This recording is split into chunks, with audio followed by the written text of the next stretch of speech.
Hey everybody, Greg Cazillo from Cazillo.com here with another creating photographs video. Now this particular photo I actually took and it was a mistake. I completely messed this up and overexposed the image.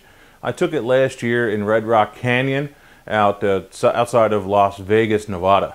Now I got there real early in the morning. It was an early day, was shooting all morning, and this was a little bit later, but I got some nice cloud cover over. So that was what I was going for. Sometimes I like seeing that cloud cover because you have a little bit more interest versus a clear blue sky or a a solid white sky from those clouds.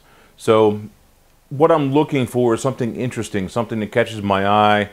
Thinking about the rule of thirds, thinking about my foreground, middle ground, background, some of my normal rules of composition, that kind of thing. So that's really what you're going after as far as your landscape photos.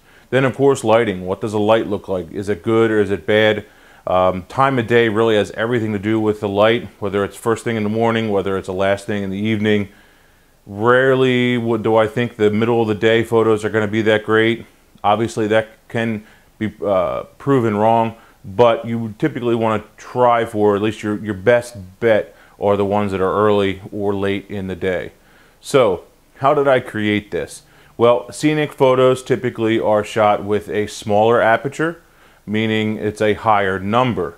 That smaller aperture on this particular photo was f11, meaning I'm letting in a mid-range amount of light, but I have a lot of depth of field. I can make sure that everything is in focus. I shot this with my 24-70 lens on my Nikon D3S, and I was at ISO 200 on this particular photo. And I believe my shutter speed was 1/60th or 1/125th of a second. So, metered the photo, took one, looked at it, said, that's not bad, okay. But I think what happened was the fact that it was so bright outside that I was looking at the photo, maybe I checked the histogram, or maybe I didn't check the histogram on this particular one. It's been a while since so I don't know for 100% sure.